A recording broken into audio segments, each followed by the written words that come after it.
Dan kita sudah tersambung bersama dengan Bapak Fendi Susianto melalui line Zoom. Beliau adalah CEO PT Elkoran Vidi Indonesia Investama. Selamat pagi, Pak Fendi. Selamat pagi, Pak Pras. Baik, kita akan langsung saja mereview dengan pergerakan indeks yang sudah disampaikan untuk kawasan global. Ini rata-rata justru banyak yang terkejut nih dengan sikap dari Bank Sentral Amerika Serikat yang memberikan sinyal akan menaikkan suku bunga acuannya setahun lebih cepat begitu daripada prediksi sebelumnya. Bagaimana ini, Pak Fendi? Ya, memang jadi perkembangan terbaru ya. Jadi ada tiga pengambil kebijakan di Federal Reserve sudah menyatakan bahwa mestinya ini kenaikan suku bunga bisa lebih cepat. Jadi semakin banyak beberapa pengambil kebijakan, sudah ada lebih dari 7 barangkali ya, yang sudah mengatakan bahwa ini nampaknya kenaikan suku bunga itu sudah mulai di-consider nih. Untuk palingnya tahun 2023. Ini membuat harga-harga komoditas, terutama harga emas ya, mengalami kejatuhan semalam juga. Sampai ke level 1.800-an, level 1.860-an. Kemudian tentu saja bursa di Dow Jones juga terpengaruh juga ya. Kemudian kita lihat bursa-bursa Eropa dan lain sebagainya, dan kemungkinan besar di Asia juga akan terpengaruh karena perkembangan terbaru ini. Jadi kemungkinan besar kan yang dilihat oleh para pelaku pasar adalah US dollar dengan demikian maka punya potensi trennya menguat. Karena ada potensi kenaikan suku bunga bisa lebih cepat daripada yang diperkirakan sebelumnya. Nah ini cukup membuat pengaruh yang cukup negatif pada equity market, terutama di emerging market, termasuk di Indonesia juga. Oke, di level-level 2%-an itu menurut Anda bagaimana apabila suku bunga itu dinaikkan oleh Bank Sentral Amerika di level tersebut? Ya sebenarnya itu sudah relatifly sudah diproyeksikan terjadi demikian, namun pada saat terjadi ataupun di seputar pengambilan tentu saja akan pengaruh ya, karena akan menyedot atau potensi dana-dana dari luar Amerika masuk ke Amerika kembali karena ada insentif kenaikan suku bunga, terutama dari Asia, Eropa itu akan ada peluang-peluang terjadi seperti itu, apalagi ada isu-isu ataupun ada potensi adanya tapering ya. Jadi ini juga akan semakin membuat kekhawatiran. Jadi investor sekarang ini diliputi ekspor, meskipun itu potensinya belum terjadi saat yang pendek ini ya.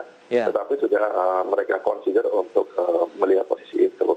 Sepanjang kenaikannya nanti akan dilakukan secara gradual nanti ya, ataupun tidak terlalu surprise, maka tentu saja tidak akan terlalu berdampak negatif terhadap pasar Asia, karena Asia juga punya cerita sendiri. Secara fundamental juga sudah mulai terjadi peningkatan dan perbaikan yang sangat berarti. Betul, karena kita juga mencatatkan surplus dari neraca dagang kita begitu, di mana aktivitas ekspor impor kita begitu mencatatkan surplus dalam 13 bulan berturut-turut begitu. Apakah ini juga menjadi salah satu landasan ataupun fundamental yang cukup baik begitu untuk Indonesia dalam menapaki kondisi di tengah pandemi, kemudian adanya rencana kenaikan misalnya suku bunga di Amerika Serikat begitu, dalam artian Indonesia masih cukup bisa bertahan apabila nanti ada capital outflow misalnya? Ya, kita melihat secara domestik itu terjadi banyak peningkatan ya. Jadi tadi sampaikan ya, neraca dagang, kemudian juga cadangan devisa juga semakin strong ya, kisaran 137 sampai 141 miliar US dollar perkiraan dari tengah tahun ini. Kemudian terjadi pertumbuhan ekonomi yang sudah mulai positif di kuartal kedua. Di samping juga kita melihat perkembangan COVID ya, yang naik turun itu juga dicermati. Kita melihat bahwa ini cukup beralasan ya, artinya terjadi peningkatan di bursa kita. Namun ada tadi disampaikan ada dua faktor global yang besar yang bisa kemudian sedikit mempengaruhi pergerakan pasar kita, yaitu potensi kenaikan suku bunga yang lebih cepat dan kemudian tapering yang kebijakan itu yang bisa dilaksanakan ataupun diambil oleh Amerika Serikat ya. Untuk menyikapi perkembangan inflasi, pertumbuhan ekonomi di sana, dan pasar tenaga kerja yang sudah mulai membaik. Ya, tapi tetap ada statement sih bahwa akan tetap melakukan pembelian obligasi begitu, ratusan miliar dolar Amerika. Anda melihat memang ini menjadi salah satu komitmen untuk menjaga market akan tidak terlalu bergejolak, Pak Fendi? Ya, itu juga berita yang cukup bagus karena tidak akan serta-merta akan dihilangkan pembelian aset tersebut, hanya di-reduce ya, dikurangi. Sampai berapa level pengurangannya itu yang kemudian akan dilihat, akan dievaluasi oleh pasar ya. Betul. Terutama dampaknya terhadap pasar-pasar di luar Amerika. Nah, kita melihat beberapa hal. Sebenarnya poinnya adalah resikonya adalah mitigasi resikonya maksud saya adalah pada bagaimana sih kita menyikapi melihat apakah kenaikannya ataupun potensi penerapannya itu cukup well prepare oleh negara kita ataupun bursa-bursa di mana negara kita berada, itu tidak akan menurut saya tidak akan terlalu banyak berpengaruh secara signifikan. Jadi kalau dilakukan antisipatif maka tentu saja akan lebih smooth gitu kalau seperti itu. Nah, buat di dalam negeri sendiri bagaimana untuk pasar modalnya begitu? Dampaknya apabila memang ini sudah menimbulkan tekanan terhadap market di Wall Street saja semalam sudah turun begitu rata-rata di Asia.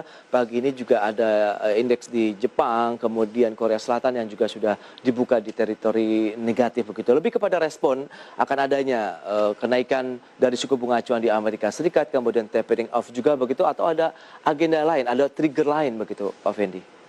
Ya, masih diliputi oleh sentimen tersebut ya. Global itu, market kita juga, saya lihat juga akan banyak dipengaruhi oleh perkembangan terbaru informasi tersebut. Nah, kalau kita melihat sebagaimana terjadi di pasar Asia yang sudah dibuka saat ini, outlook IHSG kita juga kecenderungannya akan lebih tertekan pada hari ini. Sehingga dia akan uji level 6.000 ya. 6.000 sebagai level yang akan dites, gitu, karena memang ini akan cukup banyak pengaruhnya. Terlebih lagi pemain-pemain atau foreign investor juga dominasinya di kita cukup tinggi ya. Ini akan berpengaruh pada action mereka untuk melakukan penjualan untuk melakukan alokasi portfolio.